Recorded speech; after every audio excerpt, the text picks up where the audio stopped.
So for your final project, you're going to be creating a sculpture from found material. You're going to make either one large sculpture or multiple small ones created out of recycled or found materials.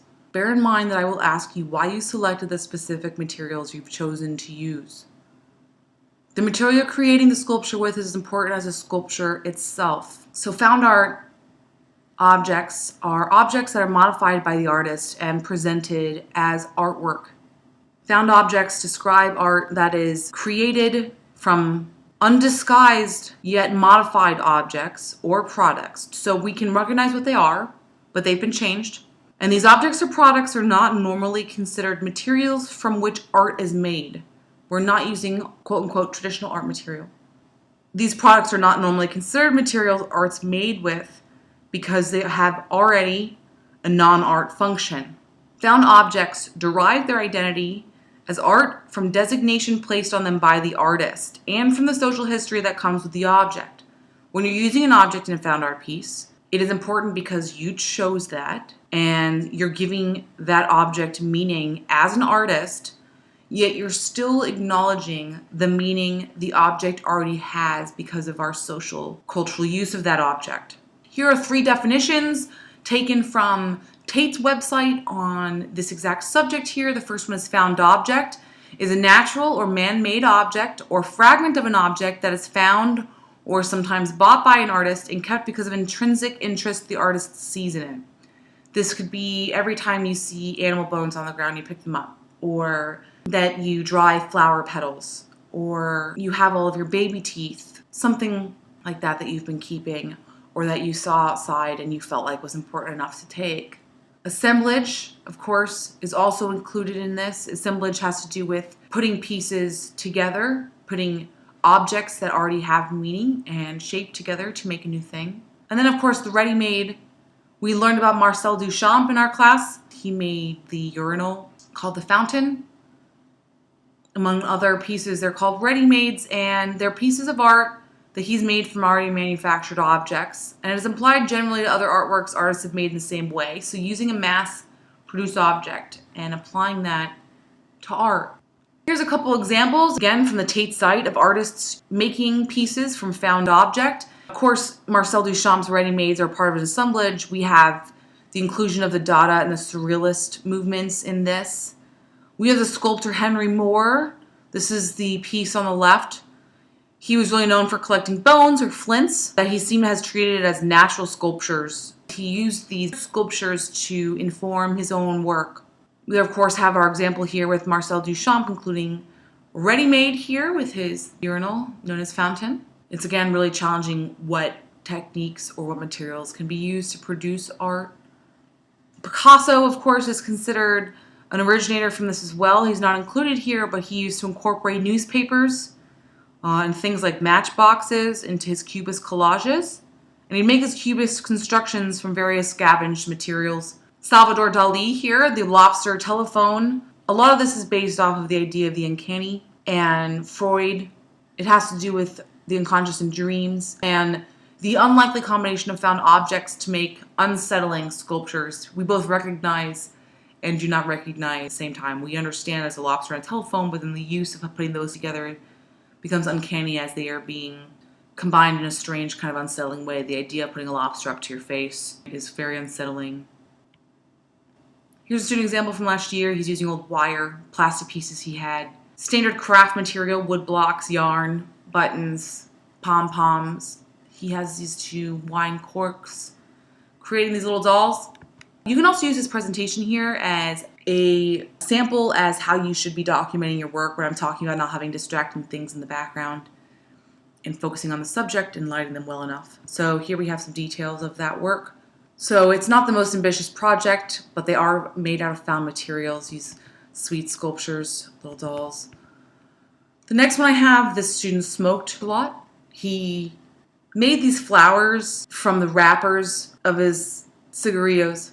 He was talking about how the product that is inside of that, which he smoked for forms of relaxation, were ways that he would blossom and grow as a person. It was a way for him to take anxiety out of his life and try to calm down. So he saw growth and piece from a flower representation from those recycled materials, as well as the inclusion of inner tobacco leaves as soil, really sticking to the materials at hand here in this combination. He kept the green foil wrappers for the stems and then would color the flowers with the other foil wrappers. This project is literally made from trash. What does it mean to make a project out of recycled material?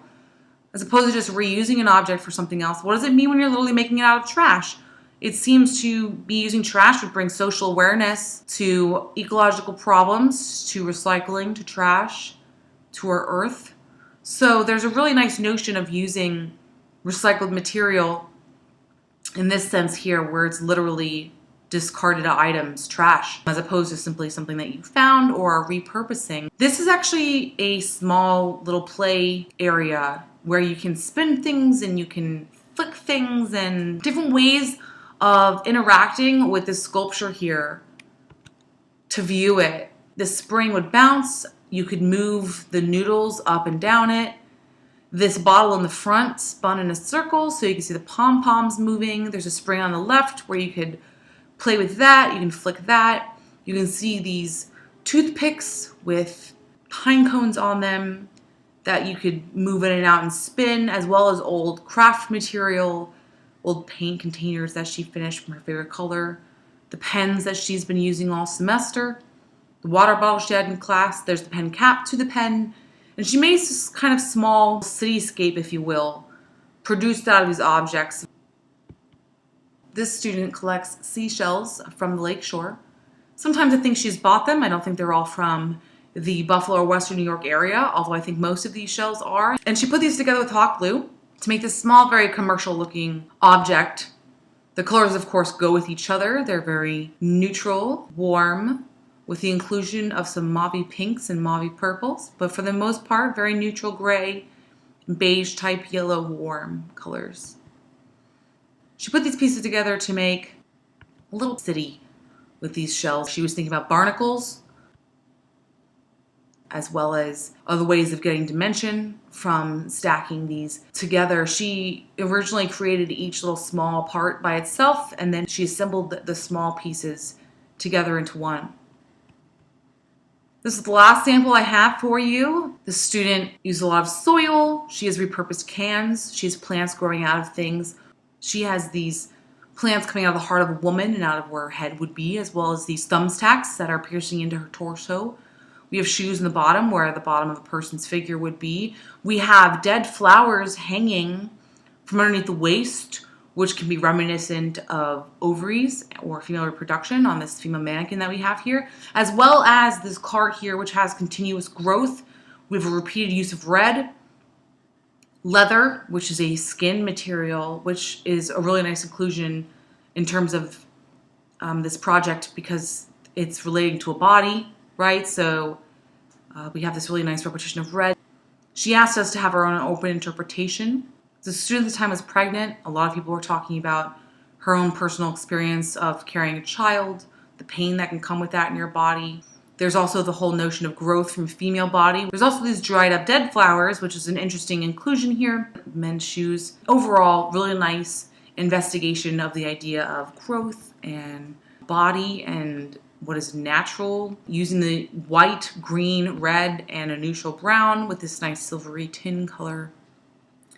There's something about life and death and growth and reproduction and the female body. So again, to go over what I want you to be doing here, you're going to be making a sculpture or multiple small sculptures created out of recycled or found materials. Upon your submission, I will ask you why you selected the materials you will choose to use. So please think about that in advance and be able to have that explained.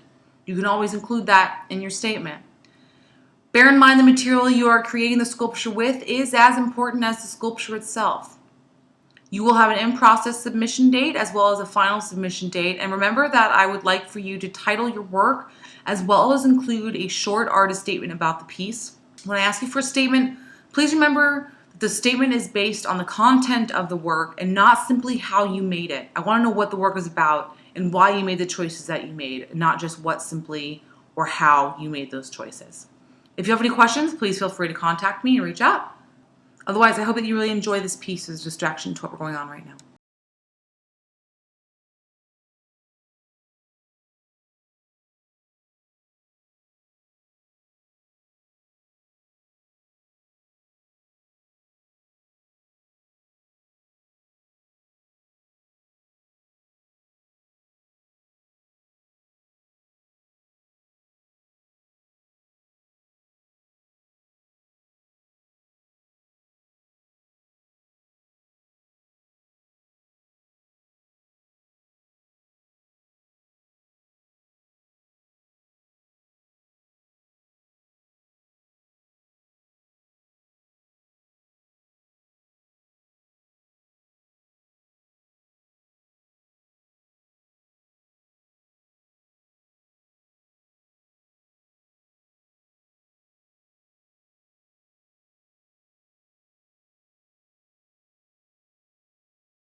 Found objects oh my